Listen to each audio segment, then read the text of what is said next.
glad that Shan and Milton and Miss Love Rich um, push, push, push me, push me, push me, push me, and Elizabeth. For all the support that I'm getting from this, yes, I might get a little emotional, but at the same time, I'm glad that all the organizations, all the allies was able to come. I'm speaking from the heart, not from the paper, because I feel like it's very important to talk about the issues that are happening in our community. All five boroughs, all out of state, it doesn't matter. Homeless or not homeless, it affects you. Formerly homeless, you still go through the same thing too. But then at the same time, we have to realize issues that are facing us today with our homeless brothers and sisters. People with lived experience impacted, I'm not going to leave that out, impacted people. But at the same time, I just wanted to say that really quick. So, back to the paper. So, welcome everyone to our just. Welcome to Homeless Rights Month. I am Maria Teresa Wallace, here to facilitate this rally. And of course, this is a speak out. And I'm correct? Yeah. Am I correct? Yeah. Right. If I get a ticket, I got lawyers. I'm here to I want to thank you all for coming out for Homeless Rights Month. I can say that. Today we're going to discuss a lot of issues that affect the NYC's unhoused. Am I correct? Yeah. Unsheltered. Yeah. Homeless community. These issues include city fence expansion, drastic improvement shelter conditions, stop the sweep of street homeless encampments, allow access to public bath restroom for unsheltered people living in the streets as part of free to pee. Picture the homeless. Getting Wi-Fi access in our shelters, which are very important. Our demands are simple. We want the mayoral administration to implement city FAPS, city FAPS expansion law now. Create better shelter conditions. Yes, and stop procrastinating. That's right. Stop the criminalization of homelessness and stop the sweep. Bring Wi-Fi into the shelter. So we're going to do so-called back to work program, or they want us to go to school and stuff like that. We need Wi-Fi in the shelter, am I correct? Yeah. Okay. And ensure dignity housing for the homeless. So, how's everybody doing?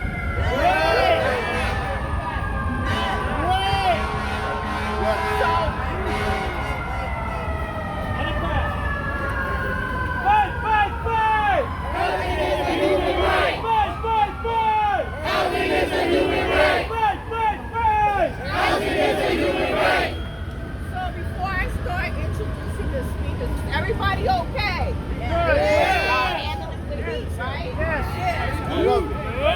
Just want to make sure that everybody's okay. So, before I move into introducing our speakers, I want to retaliate that we, as a collective, are committed to combat oppression. That's a big word.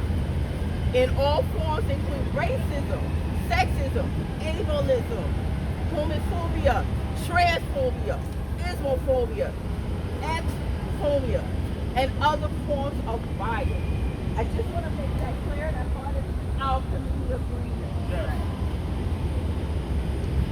So, thanks to all who were involved, mentioning organizations. Okay.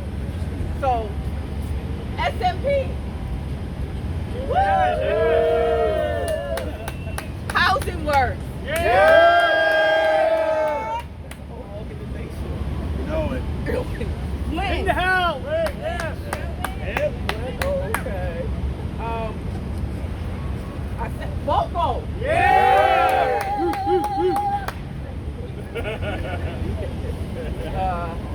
CFP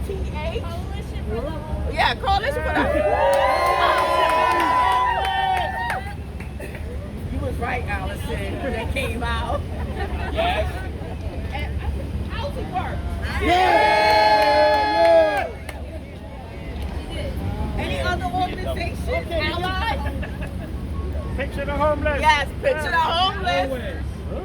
Partnership for the homeless. Legal aid. Okay, done. All right. Where's all the lawyers at? All right. He's here somewhere. Anybody else? We're going to need y'all. Okay, so now to move on. So thanks for everybody who was involved. So right now I'm going to introduce our very first speaker. So within further, I would like to introduce Paris, who will be speaking about the conditions and the problem. Of course, we all know DHS shelters. I got you. I'm good. Thank you. Good enough. Thank you. How everybody doing? Hey! I'm just woke up this morning. Yeah. I got 86 hours before I take to work. All right, so here we go. Hey, listen, I'm Parrish. I'm a part of the Ward Island community, and it's hard when you're disabled and you're in that type of environment.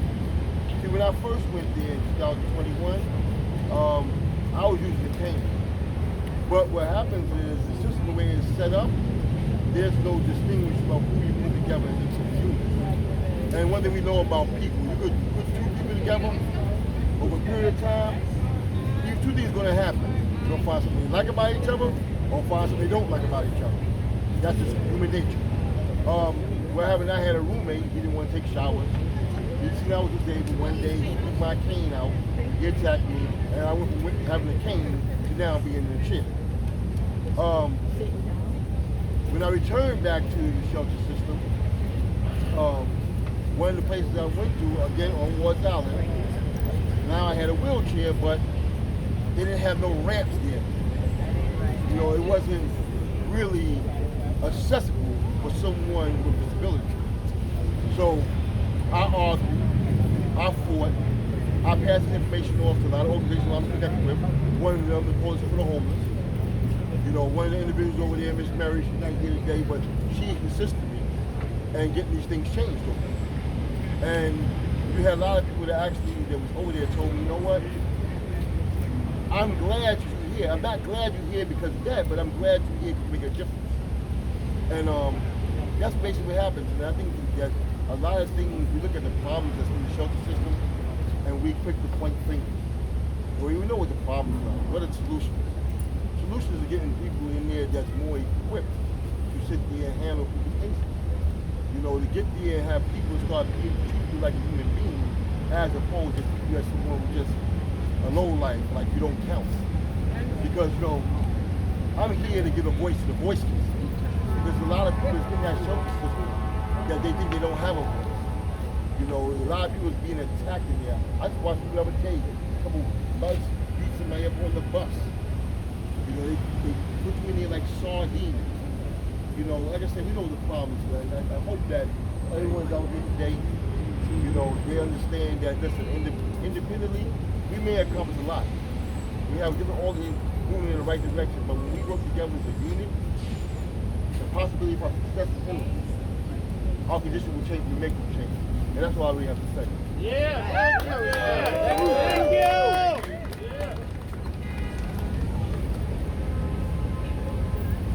Altia, careful, he's with a wheelchair.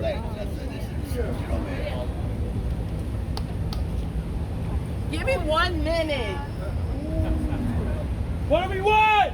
Housing! What do we want it? Now! What do we want? Housing! What do we want it? Now! And if we don't get it, shut it down! And if we don't get it, shut it down! And if we don't get it, shut it down! And if we don't get it, shut it down!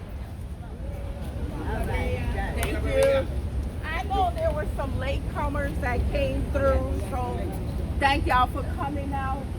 I did leave out one organization that was very, very supportive, Open Hearts.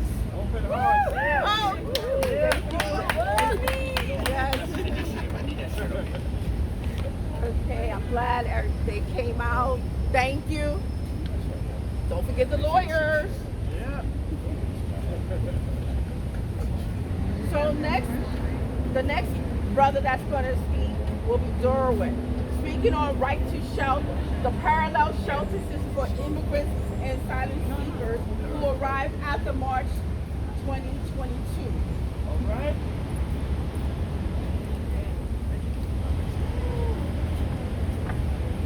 How you doing? Yeah, I'm sorry we weren't able to have someone here who is actually experiencing the parallel. I'm sorry we weren't able to have someone here who is actually experiencing the parallel system. But yeah, I'll get into that in a little bit. So yeah, I'm here to talk about the separate homeless shelter system and policies the city has put into place for immigrants who arrived after March of 2022. Even though it's very apparent that the only reason new arriving immigrants in need of housing are excluded from the DHS system and thrust into this parallel system is because they are arriving from another country. The city maintains that this exclusion, that this separation is not discriminatory or xenophobic. Okay. Unfortunately, we could not have a new immigrant New Yorker just join us here today to share their story of how they were received upon arriving in New York City. There have been instances when we've asked directly impacted folks to speak publicly about their experiences in the parallel system, and they have been reluctant to fear retaliation. This is probably something folks in DHS shelters can relate to, as they too have at times reported being retaliated against for complaining or speaking out about shelter conditions. Just one of the many similarities between these systems. So I'm going to try to share some of the stories about navigating the parallel system that have been shared with me by various folks over the past 2+ years. To be blunt, migrant New Yorkers who have been here since March of 2022 have been through hell. And that's not even including the experiences that drove them from their countries to seek asylum here, or the hardships they endured during their journey. I'm just talking about the hell they've been put through by the city of New York. They've experienced the endless punting of their bodies from one hotel to another without notice or reason to far-flung areas across the city, so they can never feel settled or get their bearings. And again, similar to New Yorkers who have been sheltered in hotels by DHS, they experience a lack of services, dangerously inedible food, neglectful and abusive shelter staff, and the feeling of being left to languish and abandoned without guidance. Right. And when Eric Adams felt like he pumped enough money into his friends in the hotel industry, new immigrants were sent to facilities like Red Hook Terminal, Randall's Island, and Floyd Bennett Field, places that resembled and functioned more like detention camps than shelters. Not right. Once again, that may resonate with New Yorkers who have experienced congregate DHS shelters with their dozens of cots in tightly packed spaces that seem modeled after Rikers Island housing units. Then there were the awful times when Eric Adams used migrants as political props to get national media attention, to pass the blame to the federal government, like last summer, when hundreds of folks languished for weeks outside the Roosevelt Hotel in the sweltering heat, surrounded by news cameras documenting their misery. This process was repeated late last year, just as winter was setting in, and Eric Adams enacted 30-day limits in the parallel system, and migrants were evicted and sent to wait on an endless line at St. Bridges for shelter assignment in the brutal cold for several days or even weeks. Right.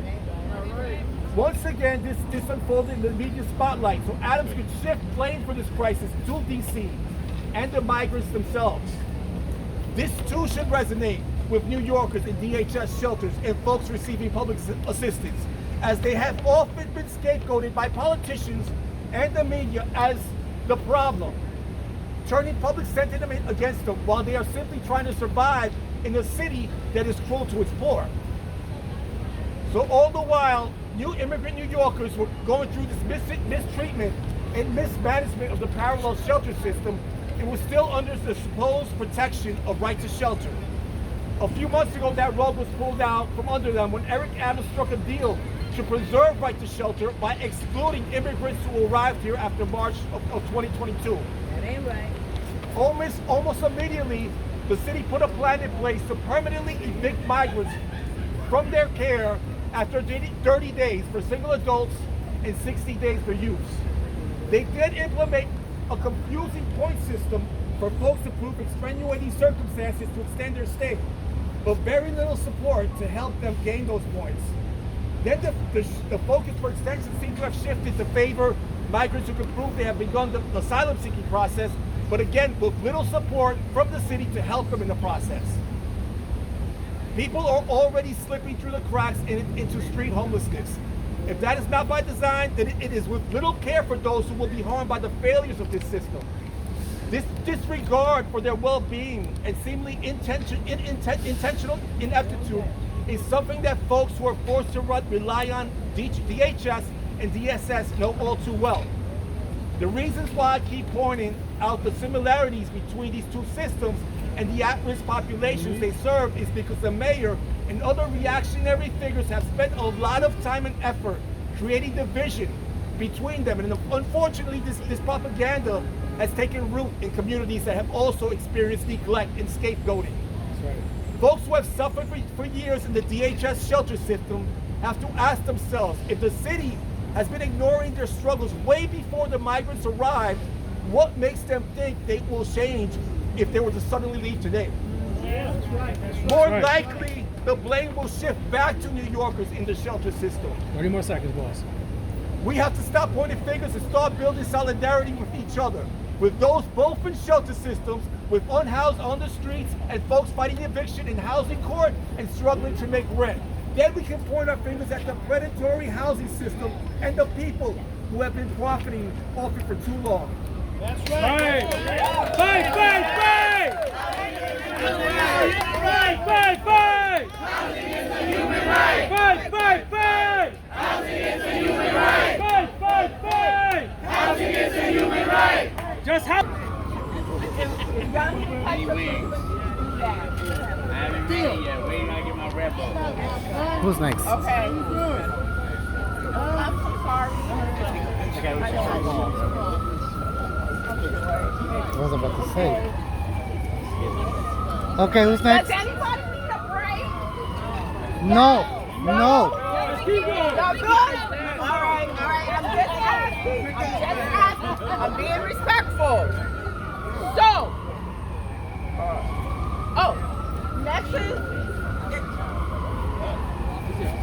So, next is Henry Love from Wynn. Henry Love.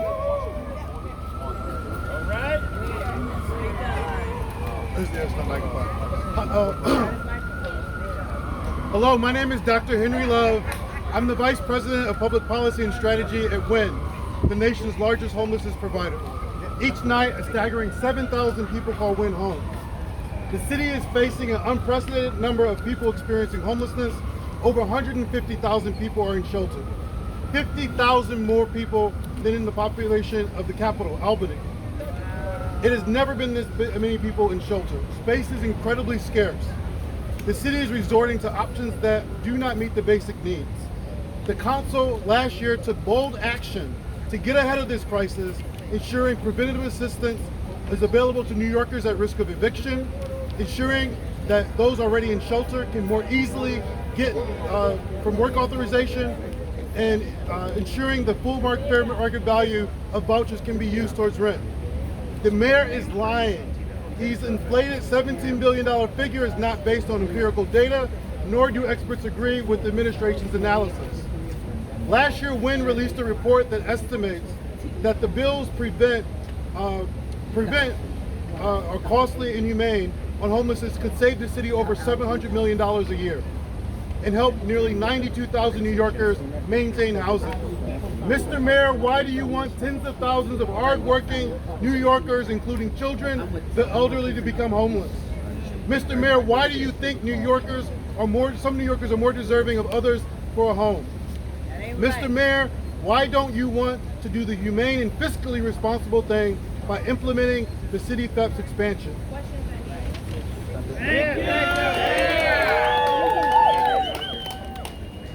Give me 1 minute. Fight, fight, fight. Housing is a human right. Fight, fight, fight. Housing is a human right. Fight, fight, fight. Housing is a human right. Fight, fight, fight. Housing is a human right. So real quick, everybody's okay? Yes. Okay, I know it's hot. All right. Thank you. All right, so the next speaker that's coming up next, Miss Phillips from Housing Works. She's going to talk about Well, hello, everybody. I just want to start off this chant, and I want everybody to say this. Mayor Adams, hear our cries. Housing vouchers will save lives. Mayor Adams, hear our cries. Housing vouchers will save lives. Once again. Mayor Adams, hear our cries. Housing vouchers will save lives. And that's what City FEP's housing vouchers do. They save lives. Yes. Mayor Adams cannot decide who is homeless, who gets vouchers, and who does not. That is unfair. If you're homeless, you are homeless, period. It doesn't matter where you're from. It doesn't matter if you're a migrant, if you're non-migrant. Everybody needs vouchers. Everybody needs a change of life. I have seen this. I have worked in shelters for 14 years. I have seen people, when they turn that key in that door, they cried. They broke down. And this is what we need to continue to do with City FEP. We need to fight it. Because let me tell you a history. When Bloomberg came in, it was called Linked. And when they changed that administration, they cut it. We cannot let that happen. We must keep Adams in office, but also we must tell him he has to help us when it comes to housing. We cannot pick and choose who we want to get housing. I don't care if you're disabled, whatever your situation is, you deserve to live a comfortable life in New York City.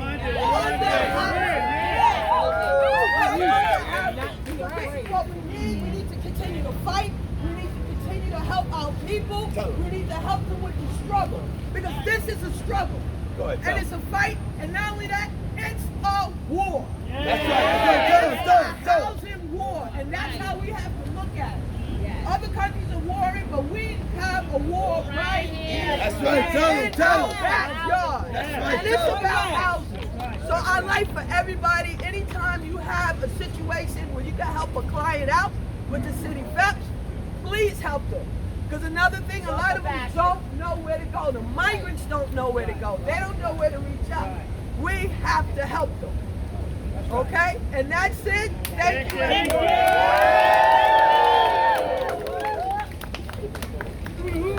Thank you, Ms. Phillips. Appreciate it. Thank you for the chance too. So, everybody's okay? Yeah. Walk over there and get you. Who's next? The next person. The next person that's going to speak, he's a very powerful brother, public advocate, Shamani Williams.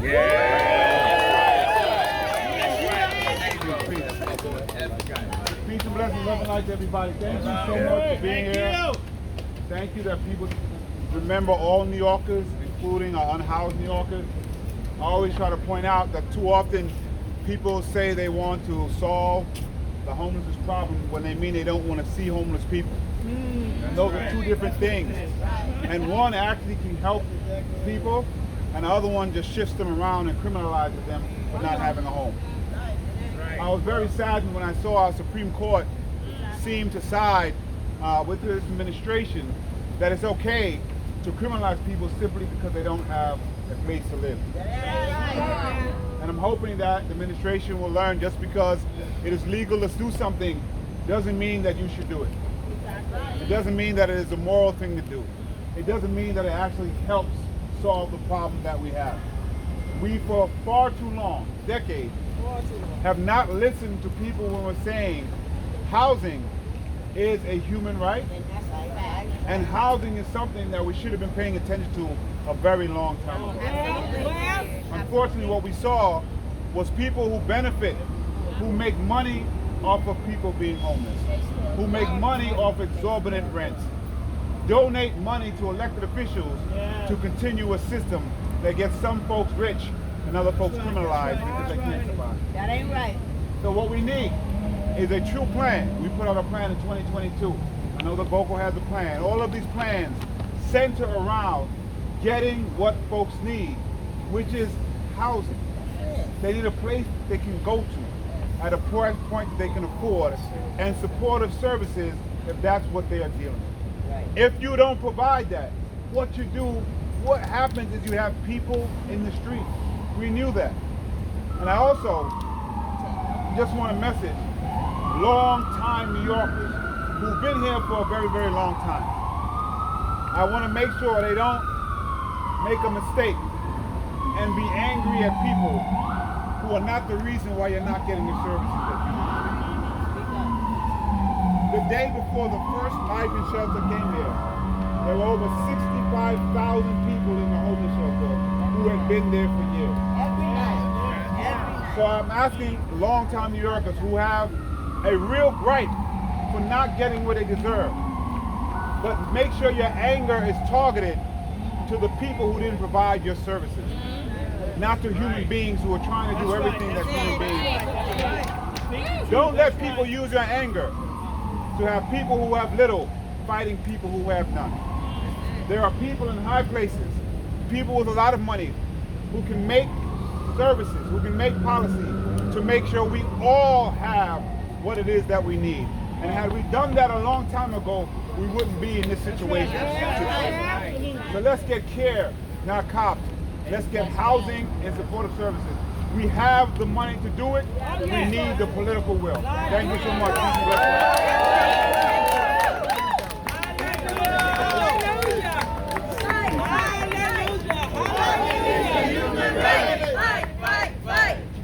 Housing is a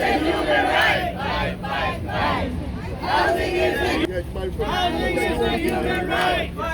Housing is a human right. Housing is a human right. Housing is a human right. What do we want?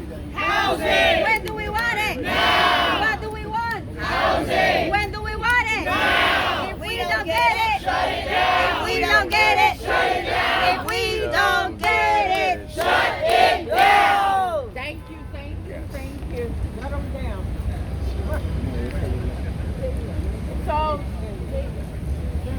So for the next speaker that we're going to have is Milton. He's going to be discussing about the need for Wi-Fi access in the shelters right now.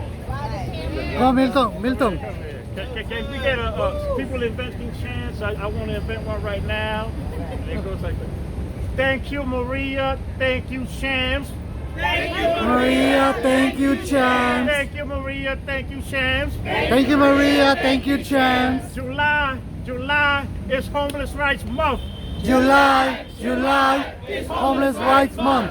I just want to say that because this is what it's about. This is about us. When I spoke to Maria for the past couple of months, I let her know what we should do. She said, last minute, we should honor and celebrate the advocates, the people with lived experience, the orgs that we work with, as far as what we've been doing for the last 5 years, how far we've come. Yes. So thank you, Maria, for your work. Specifically, everything that we've spoken about here, that we're going to speak to, very important. Some things are more important than others. You know, housing, yes. But besides all that, you know, being in the shelter, can we get people Wi-Fi in the shelter? Yes. How difficult can this be? To me, it demonstrates how broken the system is. That something 2024, we just a week out from a glitch, a worldwide glitch. You know, people lost internet connection or whatever. People in shelter do that every day. I didn't choose myself. My name is Milton Perez. I'm from the Bronx, Puerto Rico. But I traveled here from Brooklyn. I've been in Brooklyn about 10 years, mostly in the shelter system. I'm now in an apartment. The apartment that I got was by applying to Housing Connect at the free Wi-Fi in the train station. Because I couldn't do it in the shelter, you know. So, very important things. But can we get something as simple as Wi-Fi for the homeless passed this year in the state legislature? That's right. Wi-Fi for the homeless, Wi-Fi for all. Thank you much. Thank you, Milton. We do need Wi-Fi in the shelters no matter what. If you have work to do, school's about to start soon. College, middle school, high school, wherever school you go to, it's about to start. So case managers need to give up the Wi-Fi password. But they don't want to do that because of the bureaucracy, of course. So next is Miss Flowers, and she's going to talk about Free TP campaign. Flowers! Miss Flowers. Y'all Really? recognize this dance? Yes, Oh, I gotta go. Yes. You gotta go. What? Gotta go. You gotta go. You gotta go. And you're not going on yourself. You're not messing yourself. When COVID hit, okay, I'm Flowers. I was in a shelter 5 years after being evicted from my home for 34 and a half years. And my rent went from $500 a month to $1,319.96 I could never pay. My Social Security was $1,027. I'm a worker living on benefits. All right? So the judge was like, you got the money, you gotta go. But God got a sense of humor. I was evicted February 28, 2015, and I walked out of the shelter February 28, 2020. God got a sense of humor. What I want to say is, it's horrible when there's no place to go to the bathroom. Have any of you ever traveled? How do they treat you as a tourist? Is tourism not the #1 reason people come to New York? And then you treat them like dirt. First it's dirty. They can't believe how dirty, or how much it stinks. And then you treat them like dirt. Every place else you go, they say, welcome to our country. What do you need? How can we help you? You want to make one time? Here, they don't say, you have to buy something if you want to pay. You have to buy something. And it's wrong because we have public bathrooms. Every time there's a concert, every time there's jazz on Wednesday, all the public toilets come out, the toilets go ahead, whatever you call it, call ahead. They're there. Why can't they do that every day? Then we have public toilets. You've seen the one by Brooklyn Library? Yes. Have you seen that beautiful toilet? You know, 15 more sitting in storage somewhere? For how many years? Years is sitting in a storage because it takes more than $1 million to put one in. That's how inefficient this city is. But Vegas can put them in for a couple of $100,000. But they said they tried to get New York to do it. They had the most paperwork, the longest refusals, no reason to say yes. Because why? Because the people who are paid and the corrupt politicians who are running this stuff have got to be gotten rid of. You're all registered to vote, yeah? Yeah. And you all encourage everybody to vote, yeah, because we're not getting anything changed until we vote. So, what is, and the public bathrooms in the park, open what, 7 to 7? At the beach, they close at 8. What kind of crap is that? They just have no kind of sensibility. In the park too. Washington Square Park, 8 o'clock they close it. 8 o'clock, that's not right. The tourists are all out. The least we can do is show that we care that 62 million people a year come here. How many public bathrooms are there? 1,103. Is that disgusting or unbelievable? It's hard to believe. That's all we have. And that we have beautiful bathrooms like the one by Brooklyn Library at City Club. And when you ask, where's the toilet, you know what they say? We don't know where to put them. We don't know where to take them. Don't start with this. All right. So, meanwhile, a bus driver told me, go squat between the cars. I used to stop at Broadway Junction because I'm coming from Brooklyn to Manhattan to Long Island City where my shelter was. I counted on that bathroom at Broadway Junction. And I come the week after COVID and it's shut. I'm like this, lady, can I use the bathroom? I have to go, I'm gonna go on myself. We know there's a toilet for every worker there, right? There's a toilet for every worker. She said, you can go to McDonald's, which was across the street. I reached the parked cars first. I hope you all have your tissue all the time. I had this, where's the shadow? There was no tree. I squat. I dropped it. I don't want nobody to step in. I marked it, and then I ran back on the train to get to Manhattan, to Long Island City, to get to my shelter. Nobody should have to go through this ever again. We don't want this ever again. And we need it everywhere we go. We want it free to be. You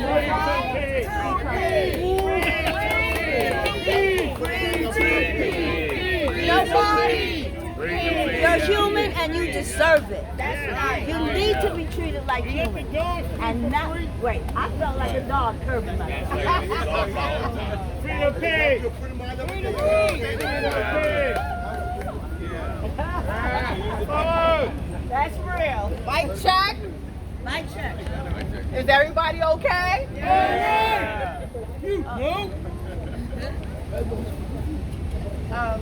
I would like to say something really quick before I bring out the next speaker. We all know about the Grant Pass versus Johnson, where unfortunately saying it wasn't so great, criminalization of the homeless. It's not fair and it's not right. Actually, I heard there was another case that happened where executive order in Cali, California. And it's really messed up. It really hurts. But at the same time, I think it's not fair that that they treat homeless brothers and sisters like criminals. Where they're gonna go? They can't go into the shelters. What they're gonna do? Then you complain all the time. It doesn't make sense and it's not fair. But at the same time, we have to continue to fight. Am I correct? Yes. Because when we fight, We win! when we fight, We win! when we fight, We win! Do we know if there's going to be a continuation of the case? Anybody? No? we know now. Nah. All right, Grant Pass versus Johnson. We got to continue these talks, and it's very important. Where's the lawyers at? Yo, no, that's not really fair. All my friends got cases. Like, I gotta be more specific. All my friends got cases. The the Supreme Court. Thank you. The Grant Pass versus Johnson back in April.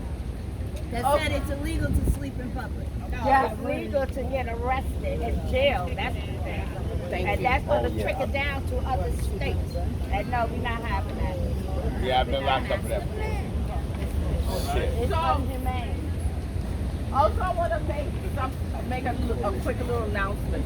A member from Picture the Homeless is here today, and I would like to introduce Scott. Picture the homeless. Yes, Picture the Homeless. We are the ones that started the Free the Bee campaign. Am I correct, Scott? Yes. Yeah, we picked it up. Yes. Yes. So, our Gotta go. When you gotta go, you gotta be. Yes. Yeah, free to be, yeah. So our next speaker, finally we're going to have D-Net. And Maria? Dinek. Dinek? Yo no sé. We're going to discuss the need for increased cash assistance, which we need. And another thing, what is up with the corruptions in the shelters? That's number one. Go ahead. Yes, let's hear it. Hi everybody, my name is Zaini Martinez. I'm a LGBT homeless advocate. And I'm here to demand change in the shelter system because the shelter system has to change. These shelter companies making not millions, billions of dollars. Millions. And got the nerve to treat homeless like a piece of shit. That's not right. I know our shelter system has been under a lot of stress lately, but it's important to remember that these problems we're seeing are not new. For people like me who are veterans of the New York City shelter system, we know all too well how poorly managed it has been. From retaliation against those who try to stand up for themselves and others, to people housing conditions and lack of basic necessities. These problems have always been there, and today I'm here to put an end to it. Yeah. So, everybody knows about two-buck policy? Let us know. Two-buck policy. I want to bring your attention to an outdated policy that the New York City shelter system has that and many others believe should be changed. The current policy for those entering the shelter is the 2-bag policy, which means you can only bring 2 bags or whether can fit in the tiny, tiny locker that they give you. That ain't right. I believe that was originally enacted to prevent hoarding, which I understand, but it's ridiculous for some, especially for me. To fit my entire life in just 2 bags. What I propose is a case-by-case basis. But if you need more than 2 bags, you should be able to ask for an accommodation and have it accepted. You can change you can change the bag. That is fine. But don't force me to throw away my family history out the door. That's not right. It's not right. Okay. It's another thing that is connected to that. When you complain a lot, the corrupt shelter companies, including ICL, shame on you. You're very corrupt. Before you say, okay, just calling to case manager, where are you right now? I'm at the park. Shelter and you are being transferred. Okay. But thanks to all these non-for-profits like Wapa York or many others, we changed to 2 days. Now, what happened? The corrupt companies like ICL and Canva and many others, okay, we wanna mess you up. Okay. What we're gonna do, we're gonna transfer, we're gonna do the 40 hours, but it's gonna be on the weekend. We're gonna give you the notice on Friday, so you don't have to change to advocate. Oh, well, we're gonna do it, we're gonna give it to you also on a holiday, like the 4th of July. On the 3rd, the corrupt ICL give a notice to a person who happens to be here. She decided to speak on Wednesday, yes, on the 3rd, July 3rd. The next day was next day was July, Independence Day. But luckily, we have our hero. Yes, you don't want me to mention his name, but I'm not asking him permission. Adolfo came into defense, and we passed the transfer. We passed the transfer. Not only that, in that incident, on the 2-bag policy, this person has 2 lockers, and they took everything out of her locker, and they got her locker, her box. And once again, Adolfo came to the rescue. Thank you, Adolfo. I have to mention that. So another terrible policy is how little time you get when you are being transferred. I have personally been the victim of this, where without warning, you will suddenly be told that you have 40 hours practice permit on the shelter staff. So, you know, limitless. You have enough time. I spoke of the retaliation because I know somebody about retaliation. She's been in the shelter for a year and a month. And she was transferred 8 times because of retaliation. Any lawyer here can correct me at any time. When you retaliate, you are violating false right amendment, constitutional amendment. And this shelter needs to be stopped on that. Thank you. This was the way. Okay, everybody talk about the police. A lot of this talk about the police. The police has a community review board. DHS needs to have that. Yeah. Because when you complain, DHS side with the shelter companies and against the homeless people. That's not right. That ain't right. So we need a community review board For the shelter. for the shelter. Yeah. SAP. And now the shelters come back with a back to work program. In the 90s, West Clinton, In the 90s, this used to give you a stipend because with your food stamp card, you cannot buy food. Not food, especially. So they should bring that back.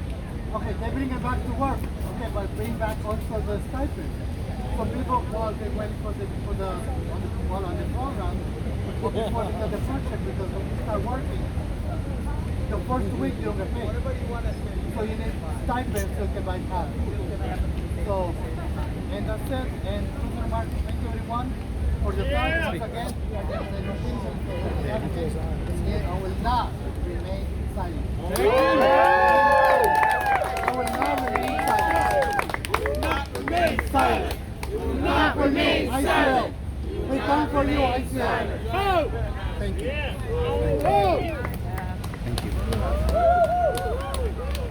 Thank you, D-Net, for a beautiful speech. Very important, very powerful. So much corruption in the shelter system, it's not even funny.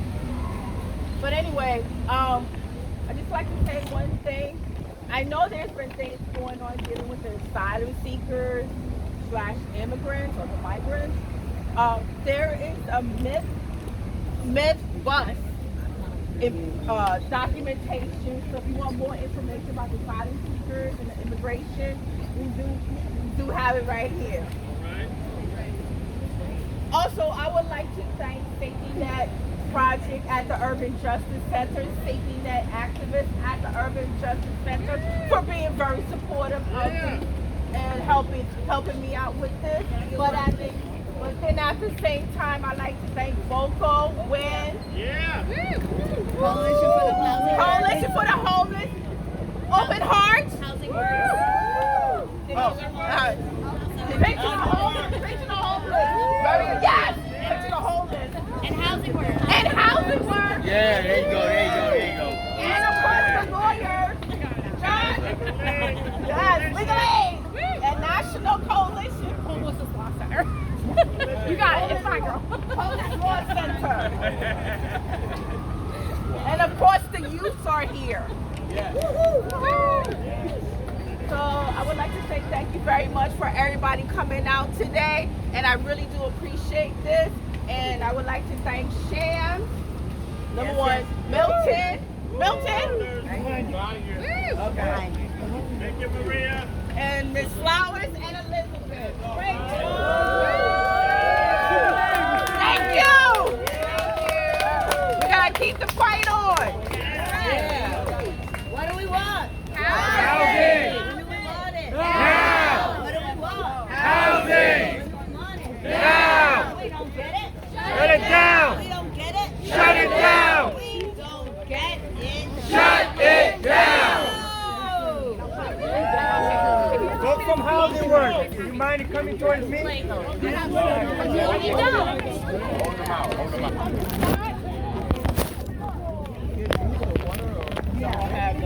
Oh, thank you. PP dance. That's what I do. Oh, I got it. Thank you.